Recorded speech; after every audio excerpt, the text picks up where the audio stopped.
Hello friends, welcome back to easy English literature. और आज हम डिस्कस करने वाले हैं गीतांजलि सॉन्ग 11। तो इसका जो टाइटल है वो है लीव दिस चैंटिंग। और जैसे कि हमें पता है गीतांजलि सॉन्ग लिखे हुए थे रविन्द्रनाथ टैगोर ने। तो इसको उन्होंने 1910 में लिखा था बंगाली में। ये बंगाली वर्जन था और इसके बाद खुद ही उन्होंने इसको 1912 में इंग्लिश में ट्रांसलेट किया था। तो आज हम इस पोएम को डिस्कस करेंगे और इजीली हिंदी में समझेंगे।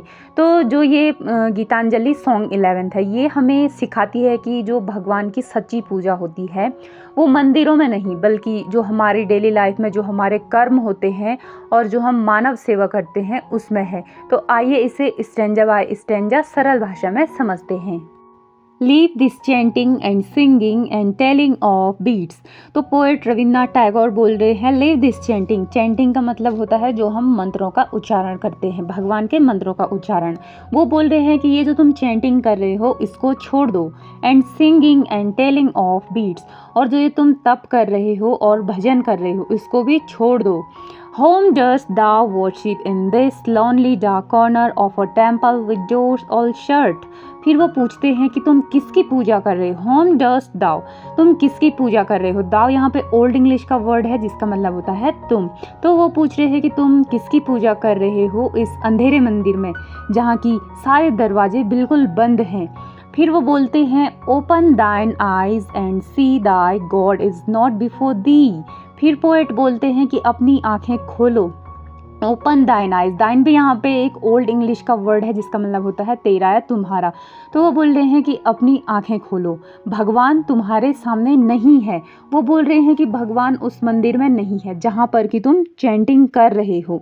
तो ये जो स्टैंजा है इसमें उनके बोलने का अर्थ है कि भगवान मंदिरों की दीवारों में नहीं है, बल्कि जो जीवन में हम डेली लाइफ में जो एक्टिविटीज़ करते हैं, जो कर्म करते हैं, वर्च्यूज़ करते हैं, उसमें भगवान तुम्हारे सामने है, ना कि उन अंधेरे मंदिरों के कोनों में।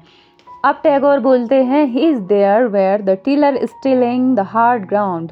बोल रहे हैं कि ईश्वर वहाँ है जहाँ पे कि किसान खेत में मेहनत कर रहा है, वो वहाँ पे हार्ड वर्क कर रहा है, वहाँ पे भगवान है। And where the path maker is breaking stones, और ईश्वर वहाँ पे है जहाँ पे कि मजदूर पत्थर तोड़ रहा है। पाथ मेकर यानी कि पथ निर्माता, जो कि रास्ते बनाते हैं, और रास्ते तभी तो बनेंगे जब पत्थरों को तोड़ा जाएगा और उस पर काम किया जाएगा। तो पोएट बोल रहे हैं कि भगवान उनके साथ है। He is with them in sun and in shower. तो बोल रहे हैं कि वो उनके साथ धूप में भी है, जब वो धूप में मेहनत कर रहे हैं तब भी उनके साथ भगवान है, और जब बारिश हो रही है और वो काम कर रहे हैं तब भी भगवान उन्हीं के साथ है, यानी कि धूप और बरसात दोनों में भगवान उनके साथ है। And his garment is covered with dust, और बोलते हैं कि उनके वस्त्र मिट्टी से सने हुए हैं, ढके हुए हैं, उनके वस्त्रों पे मिट्टी लगी हुई है, क्योंकि वो काम कर रहे हैं तो वस्त्र तो उनके गंदे होंगे ही, तो भगवान उनके साथ हैं। Put off thy holy mantle and even like him come down on the dusty soil। अब पोएट बोलते हैं कि अपने पवित्र वस्त्र उतार दो, जो तुम ये साफ सुथरे बन के घूम रहे हो बिना मेहनत किए, बिना कोई काम किए।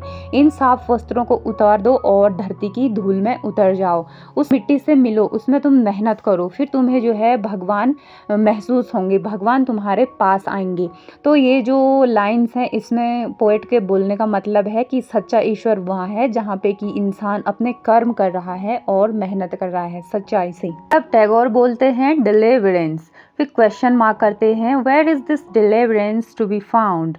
तो डिलीवरेंस का मतलब होता है मुक्ति या उद्धार या मोक्ष, तो जो हमें भगवान देता है। तो वो पूछते हैं कि वेयर इज दिस, आखिर ये कहाँ है। लोग मुक्ति या मोक्ष की खोज तो करते हैं पर आखिर वो मिलेगा कहाँ।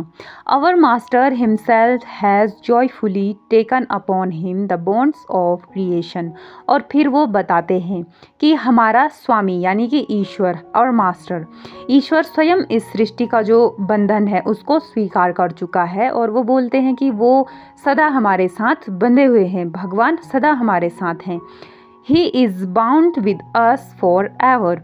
और फिर बोलते हैं कि इसका अर्थ है कि भगवान इस संसार से अलग नहीं है, बल्कि वो हमेशा हमारे साथ है, और वो हमारे जो कर्म है, जो हम कठिनाई सहते हैं और जो हम प्रेम से जुड़े हुए हैं, तो हर उस चीज़ में भगवान हमारे साथ है। लास्ट लाइन्स में बोलते हैं Come out of thy meditations and leave aside thy flowers and incense। तो वो बोल रहे हैं, रविन्द्रनाथ टैगोर बोलते हैं कि अपने ध्यान मेडिटेशन और पूजा पाठ से बाहर निकलो।